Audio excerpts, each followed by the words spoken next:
my sincere request to the community is, this is something that is extremely hard to execute. It's not something that you can do overnight. They will get a lot of support from Fnatic coach, which is Oren. They will get access to some of our players like Owais, Ash. We have a new player that's joined, so I can't announce his name, but you will definitely see a player joining the Fnatic lineup from the Rising program. I can give you my word on that.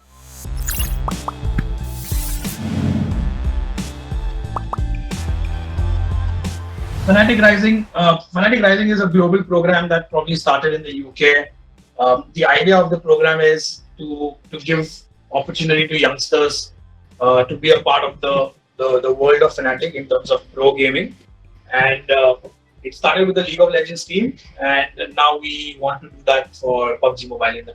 On the 25th, there will be a microsite or a website that will go live. You will be able to find out the link on the PUBG Mobile Instagram for Fnatic, for Loco, and obviously some of our players will promote it as well. So it'll be a microsite where you register, and the registration will be open till the 18th of July. The age limit was supposed to be 18 to 23, but after talking to a lot of the fans and talking to the community, we might move that to 16 to 23. So the program capacity, we are looking at around 10,000 teams. The idea is we want to go and give everyone an opportunity, but of course it depends on registrations. But we are basically getting ourselves up for a program that can take around 10,000 teams. They have to register as teams. 18th of July. Yeah, you need to be minimum Platinum 5. So the format's quite interesting. This is all broken down into multiple stages. Part 1, which is called the qualifier phase, which is from stage 1 to 4. It's a knockout round. That's when we're looking at around 10,000 teams, possibly around 500 groups of 20 teams each. Top 5 teams basically qualify for the next round. Stage 2, which is going to be a best of 2 rounds. Around 2,500 teams in per group. We're looking at 20 teams based on the kills from the eliminated teams. So 126 groups of 20 teams each. Top 5 teams again qualify for the next round. Stage 3, it's going to be the best of 2 or 3 rounds. 360 teams. Top 10 teams based on kills from the eliminated teams. That makes it 32 groups of 20 teams each. Again, top 5 teams qualify for the next round. Stage 4 is the best of 3 rounds. 160 teams, 8 groups of 20 teams each. Top 5 teams qualify. The part 2. So this is the first part of the process. Part 2 is going to be the league phase. Basically, stage 1 qualifiers, 40 teams. Group A, B, C, D. There will be 6 days where everyone will play matches. Each team will get 15 games. The bottom 10 teams will get eliminated. Then we go to the semi-finals, where again the top 30 participate, similar to the Group A, B, C format. And then again, what will happen is the top 20 teams will qualify for the final of the Rise League, and then the bottom 10 will get eliminated. The main event will have 20 teams, basically Group A to D, 5 teams per group, total of 40 matches. Each team will get 32 games. Top 16 will qualify for the grand finale. The grand finale will obviously hopefully will happen offline. 3 days finale. The winning team, which is the 4 members of the winning team, by default come into the top 10. And then the rest of the eliminated teams, we will select another 6 players to then make the tally of 10 players, and then eventually move to Bombay for a month. So what will happen is, somewhere between the final 3 stages, they will get a lot of support from Fnatic coach, which is Oren. They will get access to some of our players like Owais, Ash. We have a new player that's joined, so I can't announce his name, but he's somebody who can obviously also add a lot of value. And we might also bring in a few consultants for this program. So we're actually thinking of maybe looking at someone like a Karthik to be a part of this as well. Some of the other well-known players to be a part of this program. The idea is this is not just something that Fnatic wants to do. This is something that we are doing for the community. So I would want some of the other community guys to come together and support this program as well. Uh, Apart from that, so in game wise, obviously they will obviously learn from some of the best players and the best coaches in the country. They will obviously get to execute these strategies in their game as well. Off the game, what they can expect is a very clear professional way of behaving as a PUBG Mobile player. So a good understanding of what contracts look like, a good understanding of what's a good contract, what's a bad contract, so that in the future when they move into the system, they know what they're signing.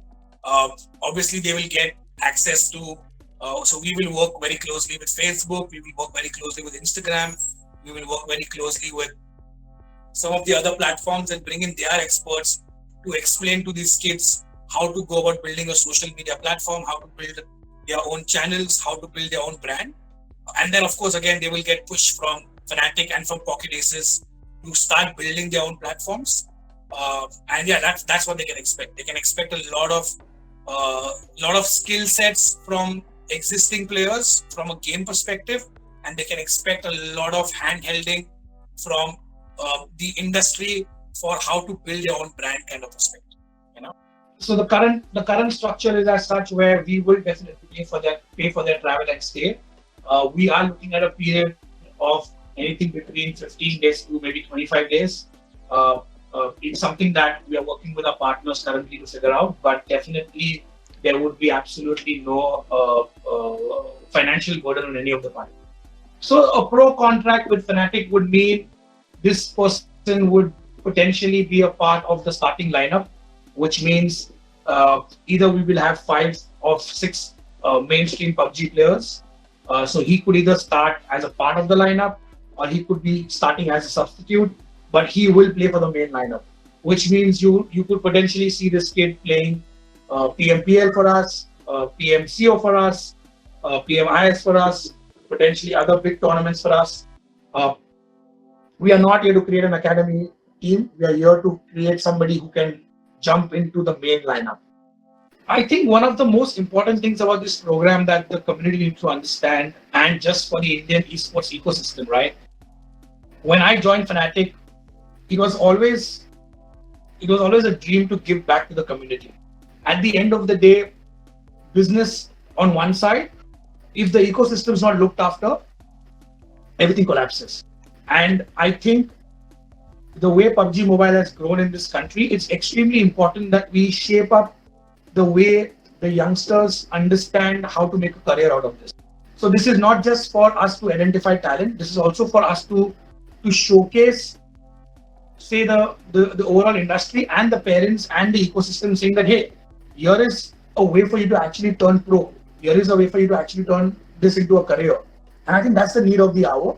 So the ideology is very simple. The ideology is to make sure that we balance the ecosystem, because everything goes hand in hand. Without the players, we can't have a league. Without the league, we cannot have the players. But as a team, if I don't have enough talent, I can't really run a league or can't really run a team. So I want to make sure that there's enough inflow of great talent, and this is the first step that we are taking for it. I'm hoping that some of the other teams join it and eventually do something similar.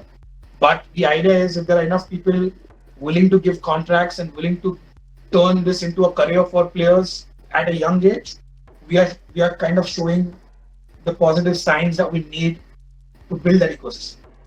I think it's something that I always had in mind. Say, if you look at my experience, I'm very proud to say that I did a similar stuff for motorsports in this country. When I was in Red Bull, we realized that there's nothing really for two-wheeler motorsports in this country, and we actually launched something known as the Red Bull Rookies Cup, which basically became the first platform for somebody under the age of 15 to actually compete in circuit racing, and could actually go all the way to MotoGP. So my roots come from a brand like Red Bull, where I realized that sports starts very, very young in your life. It starts with a very clear vision. You don't turn an athlete overnight. You turn an athlete literally when you're 10 years old, because that's when you start dreaming about representing your country and reaching a level that you want to reach. So when I joined Fnatic, I was very, very clear that eventually, when I get a chance, I would want to build an ecosystem where any young kid sitting in any corner of India can dream about playing for Fnatic, and that dream can come true for him, and he can turn pro. You know. So I think both Owais and our coach, and as I said, some of the other players who are non-Fnatic players also, I would want them to get involved throughout the process. To be very honest. So in terms of how the tournaments happening, them actually watching the tournaments on a regular basis, them kind of scout talent from day one, in a way, like, all of these games are going to be broadcasted, they're going to be recorded.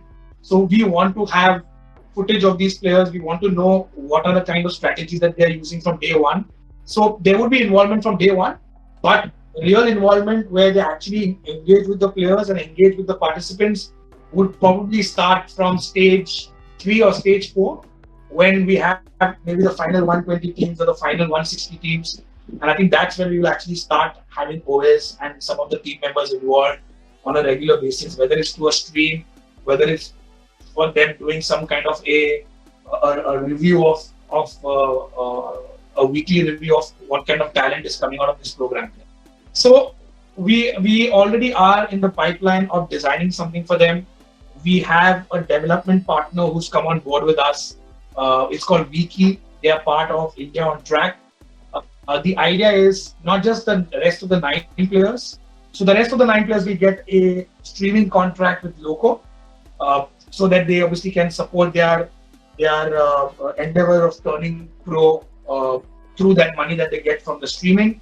The 9 players will be absolutely free to join any other organization. We do not want it to be a situation where we say that, okay, because we created this talent, now they have to like only play for Fnatic. The idea is Fnatic cannot take 10 players. We can only take one person.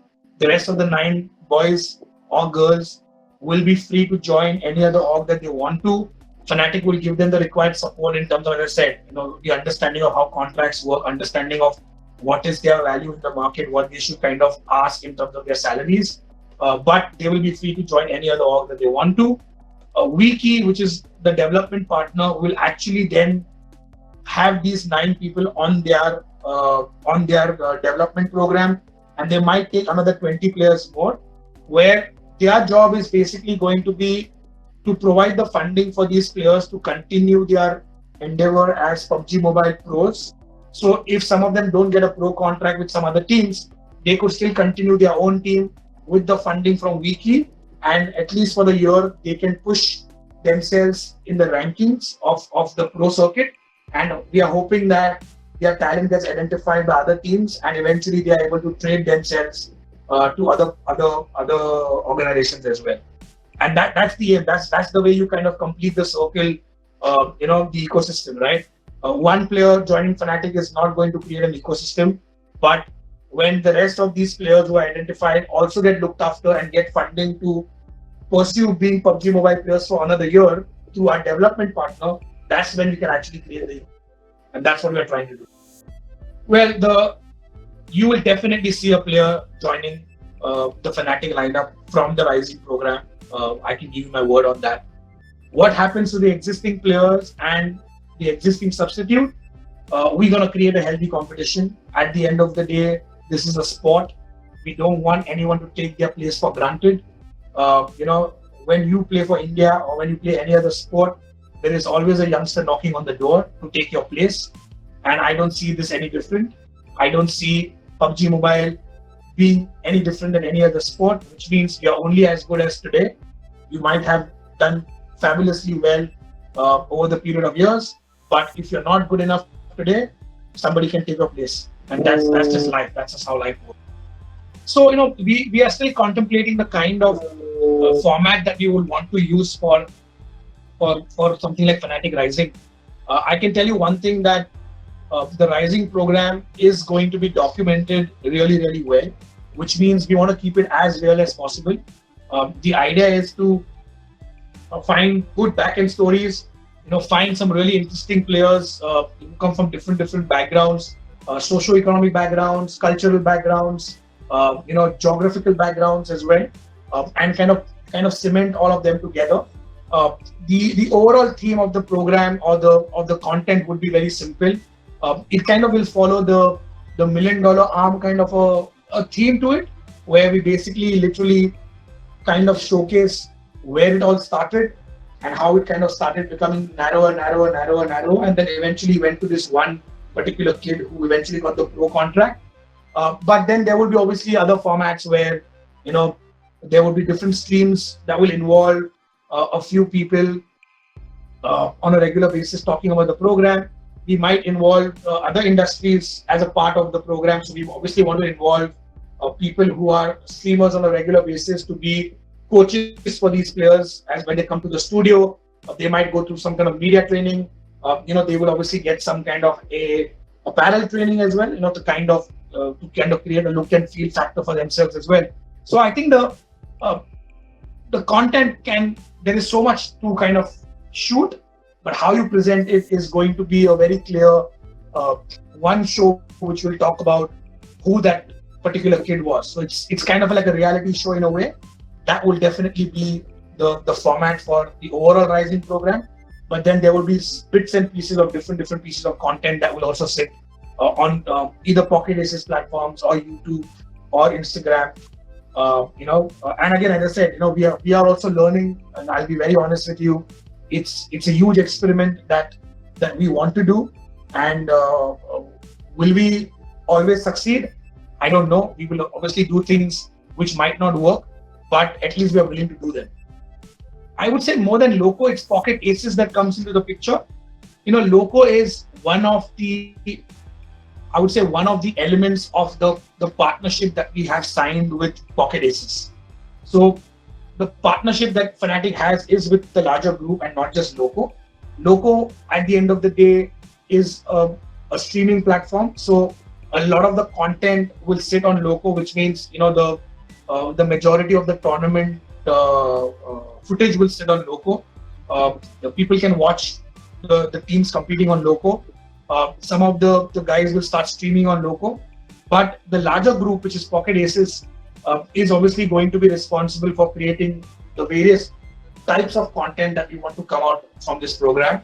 And I think that's where the interesting part is, right? I think, are we going to be able to sell this to a Netflix? Are we going to be able to sell this to an Amazon Prime? I don't know. It could be possible that tomorrow this turns into a web series on Netflix, or it turns into a web series on one of the OTT platforms.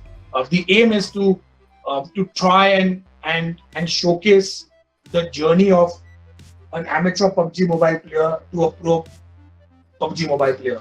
Now that itself is so much of content. Now where it sits and what it does is definitely not going to be only on Loco. So which means the group has to come together and figure out where this should go. And I think that's where Pocket Aces will come into. I think the words of advice would be, treat this as any other competition. This is going to be exactly like you going to give an exam, or it's going to be exactly like you going and playing football or playing kabaddi or playing cricket. At the end of the day, you are only as good as how you prove it to be. Some of them will get disappointed saying that, but it's like, how do you decide who's better than me, and how do you decide? So we want to make sure that we have a lot of statistics to kind of prove why we are going with one particular team or one particular player. The reason we started with a team format and not with an individual format is because with the team format, there's a very clear elimination because you lose as a team. And it's very, very important for you to understand that even though we're trying to identify one PUBG player who's going to represent Fnatic as a part of the Fnatic team, in the entire process, this kid is going to be playing with a team, which means the values that you need about team play, about teamwork, about understanding your teammates is going to be inculcated in this kid from day one. And I think that's where you should focus. So my advice would be, you are going to be as good as your team. The entire phase of that program till you get selected, you will have to depend on the team. So do not think that this is a solo competition. This is a competition where teamwork is going to play an important role. So make sure that whoever you partner with, who are you together as a team, they understand that till a certain point you are together, and after that, you're going to be competing with each other.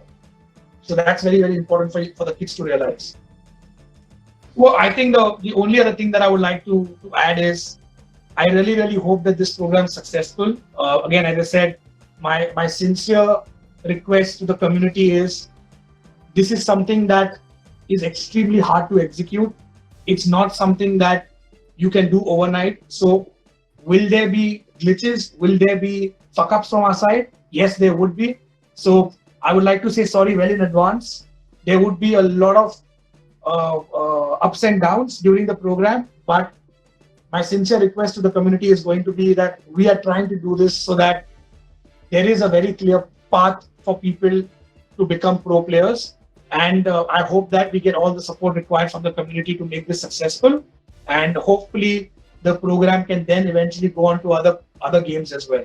Today, if we're able to do this successfully for PUBG Mobile, nobody says that we can't do this tomorrow for Call of Duty or for Free Fire or for Wild Rift when it comes out, or maybe even for a PC game, So it's something that we are starting, and we hope it's successful, and let's see how it works.